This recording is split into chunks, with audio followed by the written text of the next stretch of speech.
Hi, I'm Matt. Welcome to eSpares. In this video, we are looking at the fault codes F03 and F18 on a Bosch washing machine. An error code is generated by the main PCB when a fault is detected in the machine to assist in determining what has gone wrong. Always work safely. Disconnect the appliance before you start the repair.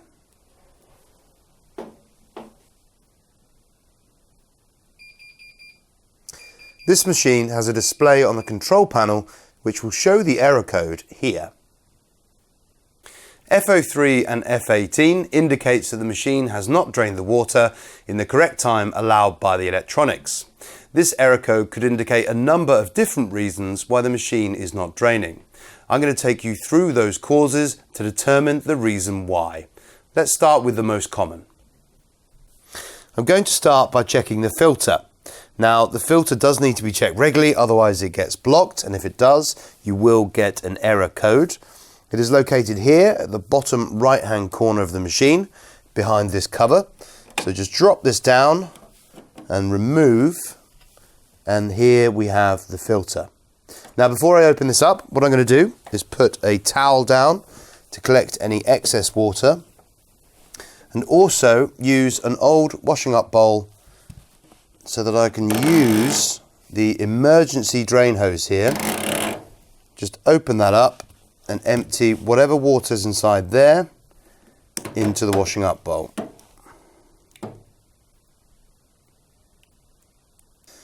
Once the water has been removed from the emergency drain hose, I can put that back into position and then take out the filter by turning it anti-clockwise.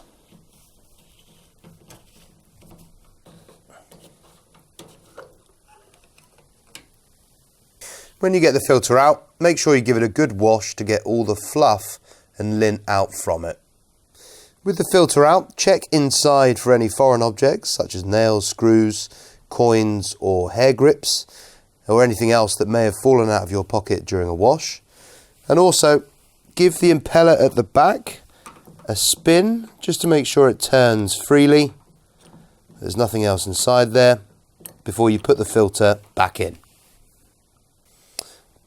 When you put your filter back in, make sure it's nice and tight so no water can leak out in the future, and then replace the cover.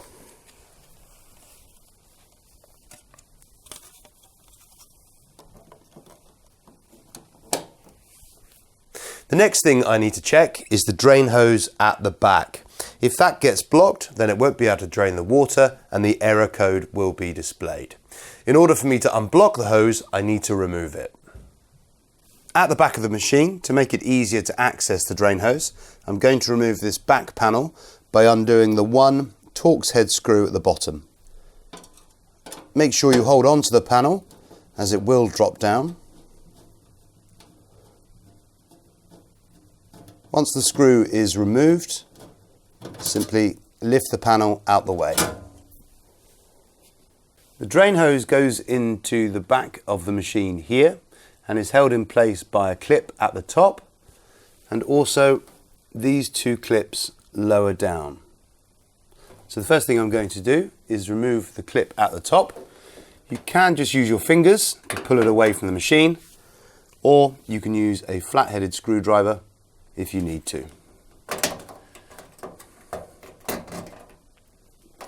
Next, I need to remove these two lower clips. Again, I'm just going to use my fingers, but you may find a pair of pliers is much easier. I'm going to lay the washing machine on its back, being careful as it is heavy. Drop the filter cover down and unclip it from the bottom. And then to remove the kick plate, I need to undo one Torx head screw and then shift the kick plate to the right and remove.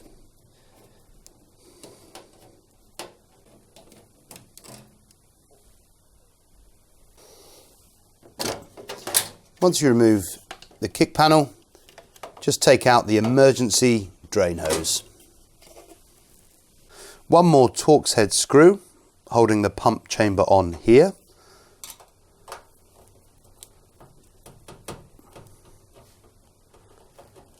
Take out and then tilt the pump chamber back to release. Pull it out to access the drain hose. Now I've just put a towel on the floor as I need to remove the drain hose from the pump chamber, and there might be quite a bit of water in the drain hose. I'm going to use a pair of pliers to remove the Jubilee clip, and on this machine it's essential that you remove the Jubilee clip completely.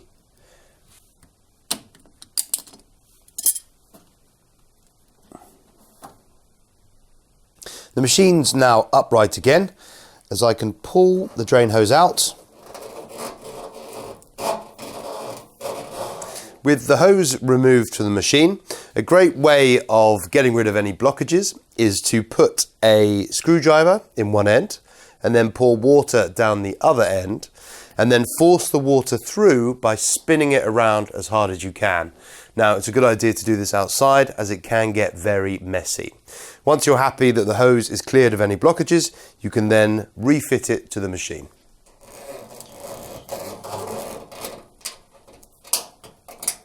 To fit the clip, make sure that this little lip goes inside the machine at the bottom, like so, and then you just pinch the top to get it in place, nice and firmly.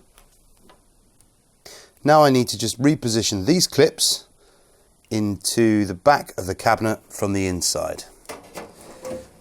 Being very careful not to cut yourself on any sharp pieces.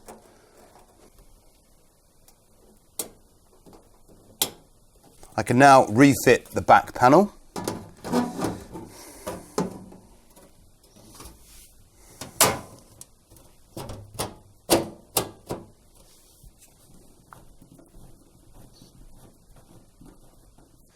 Lay the machine onto its back one more time.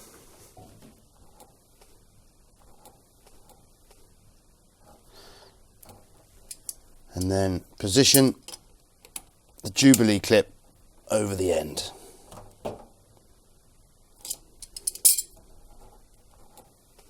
Refit the pump chamber to the front of the cabinet, just making sure that the lip at the top goes outside. That should ensure that the screw hole lines up.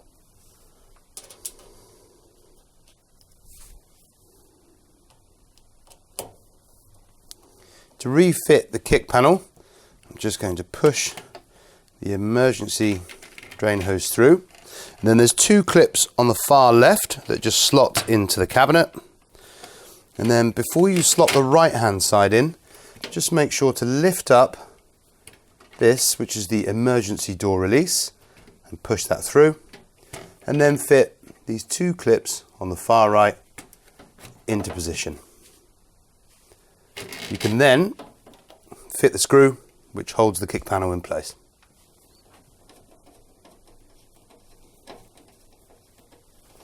Refit the cover and clip it in place, and then simply lift the machine up again and connect. If either of those checks hasn't removed the error code, the last thing we're going to take a look at is the drain pump here. In order to access it, I'm just going to lift this cover off, like so, and then remove the kick plate by undoing the screw here, Torx head, that holds it in place.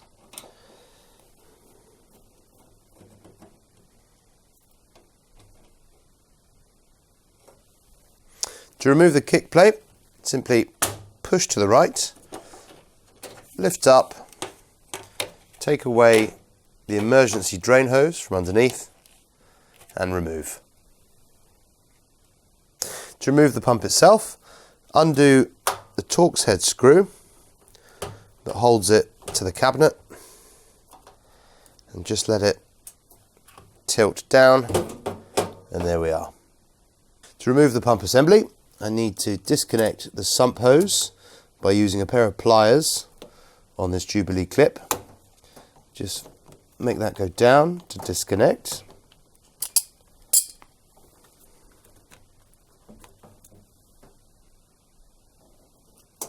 and then remove the electrical connection by pinching and lifting up.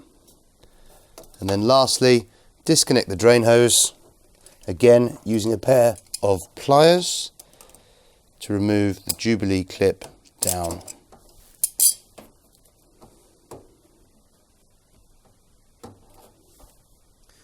To see whether the pump has failed, I'm going to use a multimeter. Now I've set it to the ohms setting and set it to the 200, so it's reading from 0 to 200 ohms. Then all I need to do is use the probes to touch each of the terminals, the electrical terminals. And the ideal reading for me is between 100 and 200. And you can see that we are getting that at the moment. Now if you put the probes in and you don't get any reading, or it stays at 1 in this instance, it means that there's an open circuit and the pump has failed and it will need to be replaced.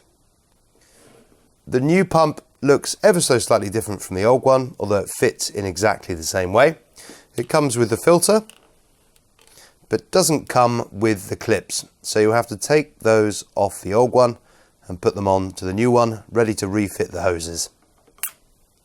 To fit, put the drain hose on first, squeeze either end of the Jubilee clip, and then wrap it round the bottom of the hose,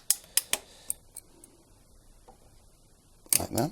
Make sure it's nice and tight. Refit the electrical connection, and then you can fit the sump hose as well.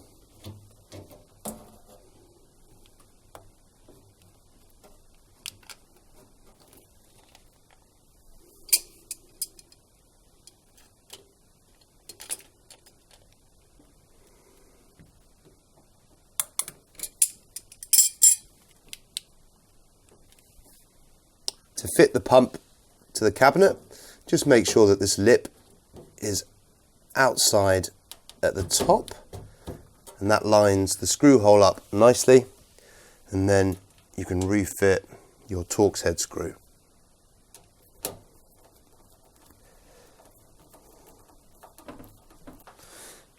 With the pump firmly in position, I can now refit the kick panel or kick plate. Put the emergency drain hose through, and then there's 2 tabs on the left hand side that you get into position.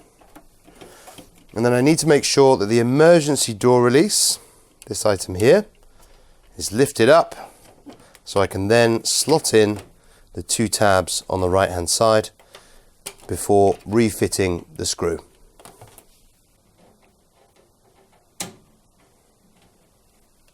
Cover back on, and then I can lift the machine up and test it.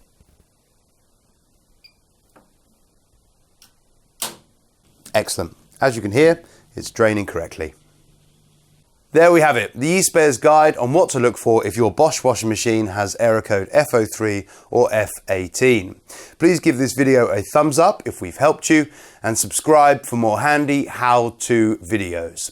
Find all the spares and accessories you'll ever need on the eSpares website. Thanks for watching.